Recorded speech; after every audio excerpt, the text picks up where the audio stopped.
Hello everyone, welcome back to my channel. So today I'll be teaching you the skirt part of this tutorial. Here I'll be teaching you on how to make a perfect butt contour skirt. For this tutorial, here are the measurements you'll be requiring to have to draft a perfect contoured skirt. So in drafting our skirts, we'll go ahead and mark our starting point, which is the waistline, after which we'll be marking our hip line, which is from your waist to where you have the fullest part of your bum. I went ahead to mark that. Then I also went ahead to mark the under butt line. That's you place your tape from the waist to the back of your under butt to get the perfect length for your butt at the back of your bum. So I went ahead to mark that. I also went ahead to mark the before knee length. Then you go ahead to mark your skirt length as well. You carefully mark that. You mark on both sides of the pattern paper, like I said earlier in my videos, to get a perfect line. You have to mark on both sides of your pattern papers. So I went ahead to rule them out, after which I'll be labeling them to give me a head-on on where I'll be applying my rounded measurement. So I've marked in my hip line. I went ahead to label the butt line, the before knee line, and the skirt length line as well. You will note I didn't add any seam allowance, so just go ahead and mark those lines. Then I'll be taking my round measurement, my round waist measurement divided by 4. I marked from the folded edge, that's the center front to the side. I also did the same thing for my hip line. I took my round hip line circumference divided by 4. I marked that on the hip line. Then for the butt line, I went ahead to take out 1 inch from what I marked on the hip line. Mine was 10 inches here, so I reduced it by 1. Then I marked 9 inches on the butt line. Then for the before knee line, I went ahead to take out 1.5 inch of what I marked on the hip line. So I took away 1 inch on the butt line, 1.5 inches on the before knee, and on the skirt length line. Please note that will help to give your perfect butt contour and your nail tightening. So you go ahead and rule that using your curve ruler from the waist to the hip line, then also use the curve ruler from the hip line to the underbutt line. The other parts I used a straight line to do that. So I was done with that. I went ahead to drafting the back pattern. I went ahead to mark 1 inch as my zip allowance for the back line. I marked from the beginning of the waistline down to the end of the skirt length line.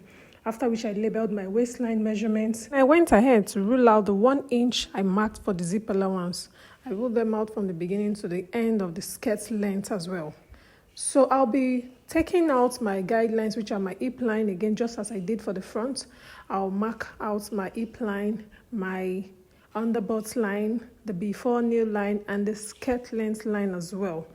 When I was done marking that out, I'll go ahead and also rule them out. Like I said earlier, always measure both ends so you have a perfect line for your guidelines. Then I went ahead to rule them out like you see me do, after which I'll be labeling them as well.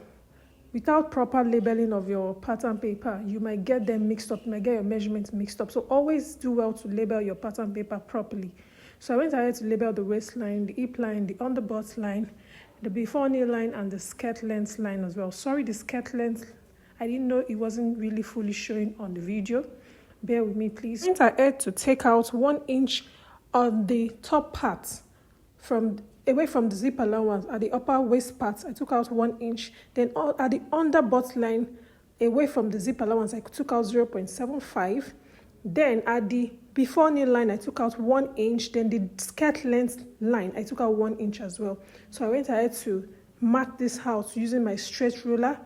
I connected the 1 inch I marked from the skirt length to the underbutt down to the 0.75 I marked on the underbutt. Then I went ahead to use my curved ruler to mark my hip line to my waistline. Please note that, please. After which you'll be taking your round measurement divided by 4. You place your tape from the 1 inch you just marked out from the zip line.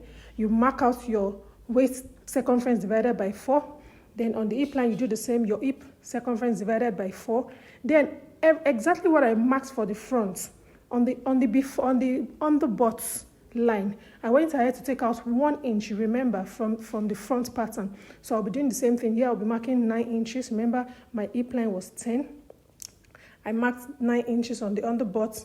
Then I went ahead to mark 8.5 on the before knee line, which was 1.5 inch shorter than the hip measurement. That's the hip divided by 4 minus 1.5. I did the same thing on the skirt length line as well. Remember, all those measurements are taken away from the 1 inch marked away from the zip allowance. So I went ahead to connect this point with my straight ruler. I did the straight ruler from the skirt length line to the underbutt line, after which I used my curved ruler to mark from the waistline to the hip line down to the underbutt. So just watch as you see me do. Place your ruler as you see me do, please. You go ahead to mark your new zip allowance on the new curved line you just got. The new curved line where you rolled out the 1 inch. So you're going to mark your new zip allowance. That's 1 inch away from that curved line on the center back. After you're done, you go ahead and connect it using the straight line like we've been doing all the while, and also using the curved ruler to connect the waistline to the hip line and to the underbutt. Please take note of all of these things and try to go back to the video if you need to go back and view one more time or as many times as possible to get exactly how this is done, so you can get a perfect fit like I got. So I went ahead and labeled the zip allowance as well, so I will not get confused about which side is the zip allowance and the side. After which, when I was done with all of this, I cut out my pattern. Just watch the way I'm cutting out the pattern so you don't make mistake. If you follow this pattern the exact way I did from the beginning, then you should have your perfect hip and butt well contoured skirts. Usually when you don't contour your skirt like this, if your skirt is too fitted, you find it difficult to sit properly. You find that around your hip line will be so comfortable when you're sitting. But when you apply this method of butt contouring, no matter how fitted and how tight your skirt is, you'll be comfortable to sit anywhere without having fear of the skirt getting torn.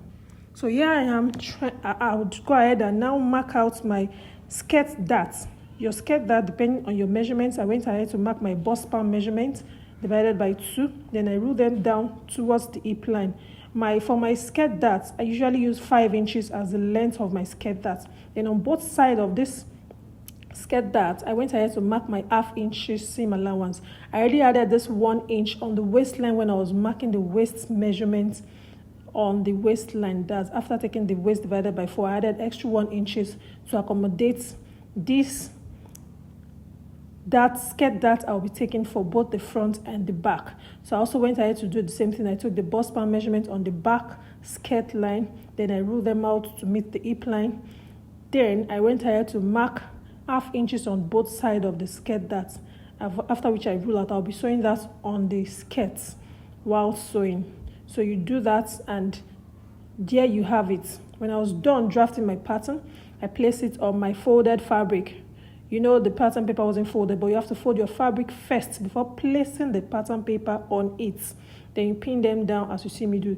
Then, if you don't want to sew your skirt as an high-waisted skirt, make sure you dart it the way you see me do. At the center front, from the top part of the waistline, I went down by 0.75 inches. Then I took a curved ruler and connected to the side of the skirt. This will help me have a perfect well-shaped stomach area. That's your stomach region, in case there's any bulge, in case the person's stomach is a bit bulgy. It depends on how big the person's stomach is, but I usually use 0.75. It works for almost everybody.